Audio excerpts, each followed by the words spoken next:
En Salud, Dinero y Amor te acompañamos, te orientamos, te decimos, te recomendamos. Por el Heraldo Radio.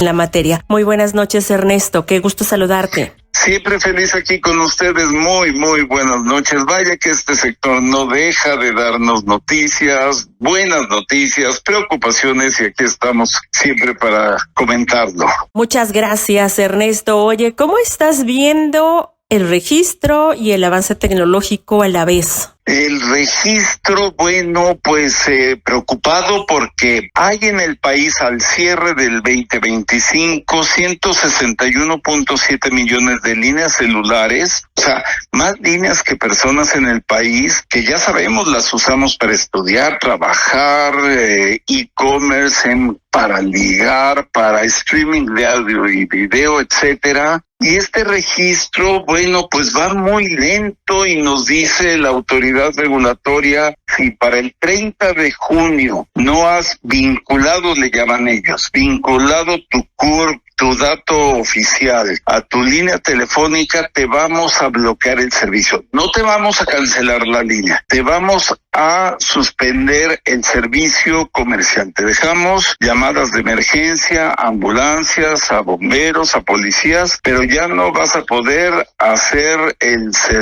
la comunicación personal, comercial, etcétera. Y bueno, eso para empezar pues nos pone en contradicción con lo que la Constitución dice de que es un servicio básico para el ciudadano. Y bueno, y hasta el Día del Internet que estamos celebrando recientemente, el día 17 de mayo, o sea, es una contradicción cuando queremos más y mejor conectividad y que nos digan te vamos a bloquear el servicio. Bueno, pues no suena bonito esto. Un día de abril nos dijeron van 30 millones de líneas vinculadas. De 161 pues suena muy poco. Luego de repente dicen no, son 48. Como que el brinco sonó muy raro. No sentí de cómo de repente brincó tanto, pero como fuera, siguen faltando más de 100 millones de líneas, que no se ve cómo en poquito más de un mes se pudieran registrar 100 millones de líneas. ¿Cómo se van a registrar más de 2 millones de líneas al día cuando en lo que va del año, ya casi medio año, pues no se ha logrado? Entonces, pareciera que no hacía falta, porque además aquí lo hemos dicho, amigas, no, si estuvieran registradas todas las líneas, eso no frena la ciberdelincuencia que se hace desde los penales, se hace con líneas adquiridas en el extranjero. En fin, no hacía falta toda esta preocupación. Ojalá salgamos de este embrollo muy pronto.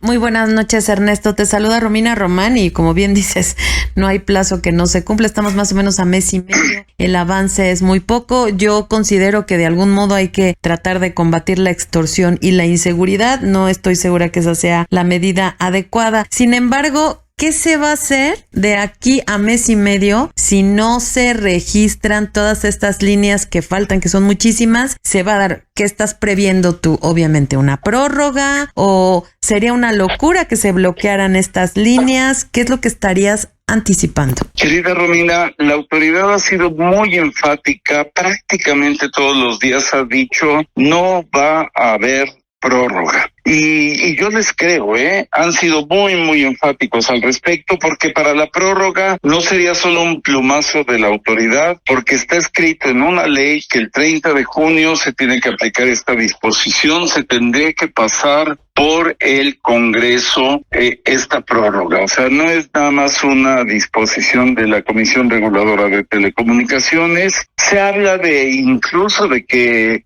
en lugar de prórroga se bajara la velocidad. O sea, todo es una afectación a nosotros los usuarios. Entonces, y además en pleno mundial, y además voy a agregar otra cosa, se sabe que hay al menos 15 millones de mexicanos que no cuentan con documentos oficiales por las razones que sean, porque vivían en el extranjero, porque los han extraviado, que no están en capacidad de vincular sus líneas. O sea, no había necesidad, diría el filósofo de Juárez, pero qué necesidad. Entonces, estamos sí metidos en un problema, e insisto, a la mitad del mundial nos van a desconectar, cuando es un mundial que se va a ver por plataformas. Digo, sonará una trivialidad esto del Campeonato Mundial de Fútbol, pero no nos vamos a ver muy mal en todo esto. Entonces pareciera que ese día, 1 de julio, o sea, brincando la fecha fatal del 30 de junio, sí se va a aplicar esta medida. Aquí hacemos encuestas y cuando le preguntamos a la gente, el grueso de la gente, 40% de la gente no sabe que tiene que vincular sus líneas y el grueso de la gente no ha vinculado su línea. O sea, hay una renuencia. Sí. Ernesto, y con esta situación que estamos viviendo y pues pese a que es el mes del Internet y los avances, todavía hay mucho por avanzar. La tecnología 5G pues está detenida, las licitaciones están detenidas, van a salir, no van a salir, como que está en un momento de coyuntura toda la industria, ¿no? Mira, pasemos a las noticias que nos pueden hacer sonreír un poco. El 17 de mayo festejamos el Día del Internet. Aquí hay buenas noticias, 103 millones de internautas en el país, con muy buenas noticias, cierre de brechas. Si estuviéramos haciendo este comentario hace 15 años, 20 años, hablaríamos de grandísimas brechas de género, de edad, de nivel socioeconómico. Hoy les puedo decir, la proporción de mujeres que usan Internet es mayor que la de hombres. Prácticamente en todos los niveles socioeconómicos, en todos los estratos, usamos Internet por igual, prácticamente. Gente de todas las edades usamos Internet. O sea, es muy halagüeño ver cómo nos hemos convertido en lo que aquí frecuentemente hemos llamado el Homo Telecom, el ser humano de la conectividad remota. ¿Y qué falta, Ernesto? Por ejemplo, porque hay cifras muy positivas, como bien dices tú, 103.7 millones de internautas, pero ¿qué es lo que está faltando? Porque vemos que en otros países sí hay unas regulaciones más robustas, pues para prevenir delitos importantes. ¿Qué falta aquí? Exacto. Falta mejor regulación, mejor competencia para alcanzar mejores velocidades. Puntualizaban ustedes 5G. México no es un país todavía de 5G. ¿Qué es 5G? Esa generación de Internet móvil de altísima velocidad. México, si sacáramos el promedio, estamos más sobre el 3G, 3.6G. Si alguien ahorita voltea y ve su pantalla del celular, seguramente va a estar en 3G, 4G. Yo personalmente veo mi pantalla del celular y no tengo 5G. Y tengo un equipo de alta calidad y estoy al sur de la Ciudad de México. A veces sí, pero no parecería que pueda esto ser la diferencia. Como que cuando hablas de regulación, de leyes, de licitaciones, ¿cómo se encuentra México? O sea, versus otros países. Es que es lo que tú dices, no tenemos el espectro asignado. ¿Qué es el espectro para quien no lo tenga claro? Es como tener las calles por las que circulamos o en nuestros autos. Si no hay calles, no podemos circular a la velocidad que queremos. Entonces, que se habilite ese espectro, que se abran esas avenidas para que podamos circular con nuestros vehículos con la velocidad que queremos. Pero si no se asigna ese espectro, y de otra forma también es importante decirlo, y a un precio accesible, porque el espectro en México, esos tubos invisibles por los que viajan nuestras comunicaciones de navegación móvil, de voz cuando nos hablamos, es muy caro en México, muy caro. No lo digo yo únicamente, no lo dicen las empresas, lo dicen los organismos internacionales. Por eso ya desapareció, por eso ya se fue Telefónica, Movistar, por eso AT&T dijo, te regreso el espectro porque no lo puedo pagar, es muy caro comparado con otros países. Imagínate que nos cobraran muchísimo por circular en las calles, pues no circularíamos, no iríamos a los restaurantes, a las escuelas, no operaríamos socialmente. Es lo que pasa con ese espectro, por eso usamos relativamente poco esa conectividad, por eso circularíamos poco por esas calles. Entonces es decirle al gobierno, cobra, pero cobra razonablemente para que podamos operar socialmente en esa conectividad. Pues ojalá que se corrija lo que se tenga que corregir, que se legisle lo que se tenga que legislar, pero que se haga pronto para que tengamos los mexicanos unas mejores telecomunicaciones y por supuesto a un precio más razonable. Muchísimas gracias a Ernesto Piedras, él es director general de The Competitive Intelligence Unit de CIU. Muchas gracias, Ernesto, y vamos a estar bien en contacto contigo para que nos vayas actualizando sobre estos avances en el registro de celulares, a ver si se logra la cifra récord de 2 millones diarios para alcanzar y para que se alcance y se cubra a todos los aparatos. Muchísimas gracias. Muy buenas noches a todos. Hasta la próxima. Gracias, y quédense con nosotras aquí en el Heraldo Radio, que vamos con más información.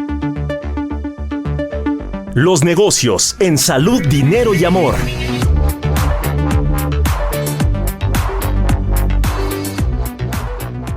¿Y qué está pasando con el sector energético? Las empresas siguen detenidas antes de tomar la decisión de invertir en México hasta que se termine la revisión del TEMEC. Son pocas las que concretan estos planes en el país. Para platicarnos de esto, ya nos acompaña Ricardo Ortega, él es CEO de Alliance. Muy buenas noches, Ricardo, qué gusto saludarte. Hola, muy buenas noches, ¿cómo están? No saben el gusto que me da saludarla, Romina, María Elena. Al contrario, el gusto es nuestro y muy contentas de escucharte, y platícanos cómo está en este momento el sector energético a solo 2 meses de que inicie de manera muy formal la revisión del TEMEC y por supuesto un sector que va a ser muy relevante. Pues mira, en el sector energía estamos muy contentos, prácticamente la apertura del mercado eléctrico y el enfoque del TEMEC. Digo, México viene de negociar con su socio comercial Canadá uno de los acuerdos más importantes en atracción de inversión, varios millones de dólares para México, y en ese sentido nos motiva mucho que estas negociaciones aperturen un esquema muy interesante frente a lo que viene y lo que la industria va a empezar a enfrentar mientras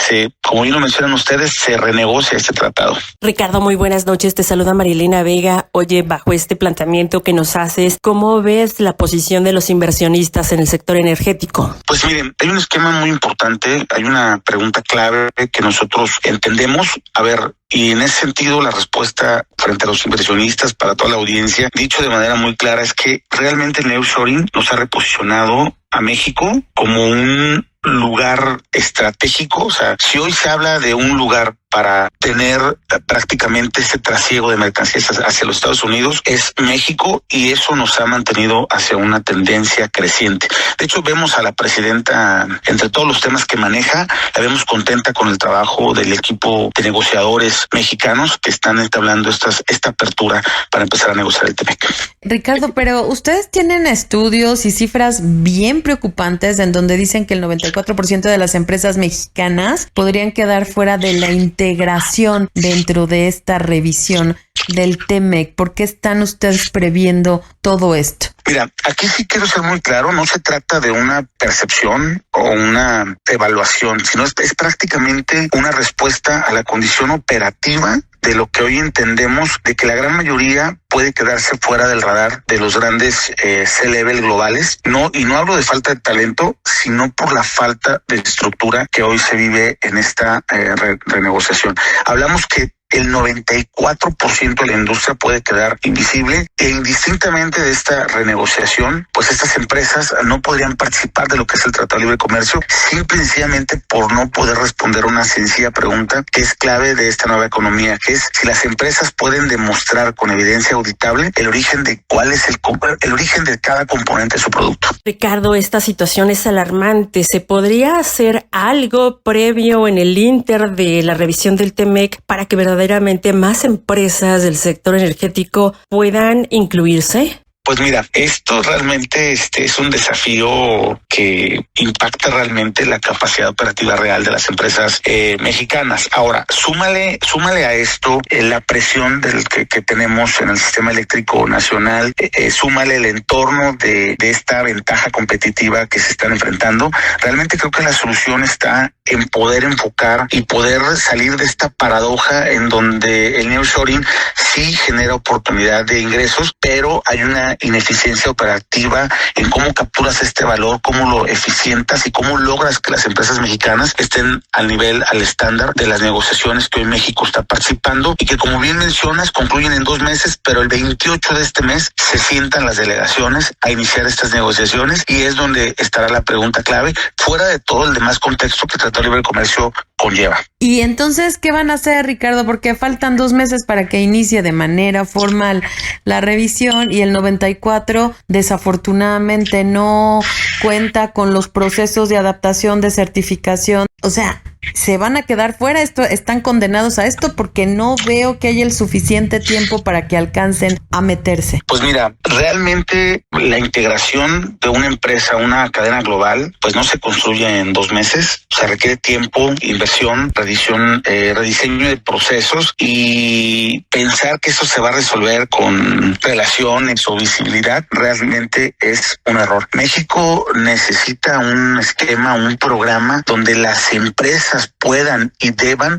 poder responder esta pregunta de manera obligada, con evidencia auditable de dónde están cada componente, cómo se conforma un producto, y esta trazabilidad debe poder presentarse. Este programa yo creo que es necesario y es parte de lo que estamos abordando como agrupación de empresas que buscamos desarrollar el esquema, y que este 94% de empresas, más allá de relaciones o acercamientos, pueda cumplir y pueda formar parte. Y ya hay tiempo, Ricardo, existe tiempo antes de que se llegue la fecha del TEMEC y de que se pueda reactivar esta industria. Pues mira, el reto está ahí, está tajante. O sea, el Tratado de Libre Comercio es una oportunidad inherente para México. Es uno de sus acuerdos, si no el más importante de la economía moderna. Y la respuesta es no. O sea, en 2 meses el reto va a ser abismal. La política de Estados Unidos de llegar a la mesa es una de las grandes preguntas, y va a seguir dándonos de garrotazos,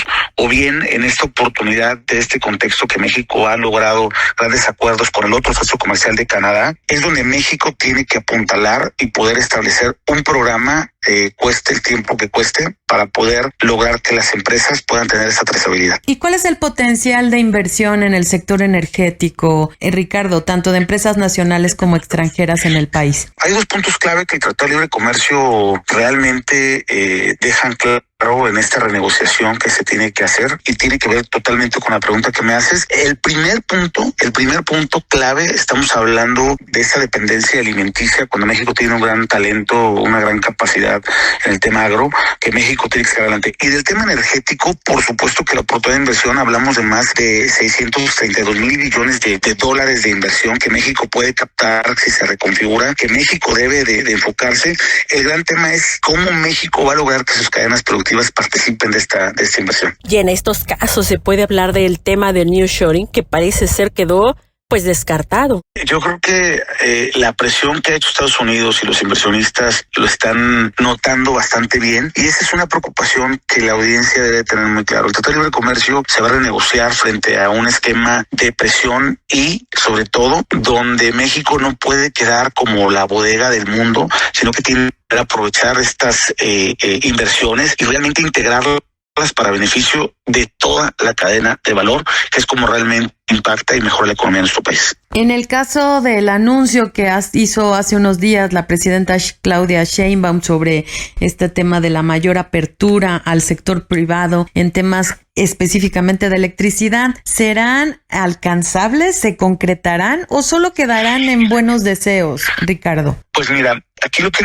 justamente la presidenta, ver el trabajo que ha hecho México frente a las negociaciones con su socio comercial canadiense, realmente visualizan que México va a poder impactar. Y no te estoy hablando de datos fuera de contexto, te hablo de que las empresas canadienses están apostando por desarrollar y fortalecer fuertemente estos anuncios de inversión en temas eléctricos, y es ahí donde queda la gran pregunta, mi estimada Romina y María Elena, frente a lo que dice la presidenta. frente a esta relación que tiene México y Canadá, pues México llega a la mesa a negociar con Estados Unidos un tratado en donde la gran pregunta es, ¿nearshoring va a realmente impactar? Y si impacta, las empresas tendrán la capacidad de tener esta trazabilidad que exige el tratado. Y por otro lado, ¿cuál será la postura de Estados Unidos al ver que llega un México fuerte, un México cómodo con su socio comercial canadiense? Pues vaya tema en el sector energético, uno de los pilares en la economía. Ojalá que se ponga foco en esta situación. Por lo pronto, pues estaremos muy atentas a los movimientos que se hagan al respecto. Muchísimas gracias. Gracias a Ricardo Ortega, CEO de Alliance, por esta explicación, por esta charla para Salud, Dinero y Amor, y esperamos mantener comunicación abierta contigo. Gracias y buenas noches. No, muy buenas noches a ustedes. Hasta luego. Gracias. Seguimos aquí en Salud, Dinero y Amor por el Heraldo Radio. Romina, Marielena, vamos con nuestro comentario final. El comentario final en Salud. Funcionarios, diputados, senadores que ahora son millonarios, que viven y viajan como reyes, y lo único que se hace desde el partido Morena y desde también la presidencia de la República es negarlo, es hacerse de la vista gorda bajo el argumento de que los anteriores robaban más. En fin, el caso es que estamos cada vez peor, y esto ya lo están viendo las calificadoras, que están a casi nada de quitarnos el grado de inversión. Lo advierten los analistas, los empresarios. El problema es que hay nula voluntad por parte de las autoridades de reconocerlo. Yo soy Romina Román, gracias por acompañarnos y te esperamos el próximo lunes con la mejor información financiera y de salud aquí en el Heraldo Radio. Gracias en los controles y en la producción a mi queridísimo amigo, gran sonidista Martín el Capiquirino. Gracias nuevamente a ustedes por sintonizarnos. Que tengan un extraordinario fin de semana. Disfruten a la familia, a los amigos, descansen, cuidado con los cambios de temperatura. En las mañanas frío, después mucho sol, en las tardes lluvias, así es que hay que tomarlo con mucha precaución. Por lo pronto, a Marielena Vega y a una amiga y servidora, Romina Román, no nos resta más que desearles salud, dinero y amor. Salud, Dinero y Amor con Marielena Vega y Romina Román. Sigue teniendo una excelente noche por el Heraldo Radio.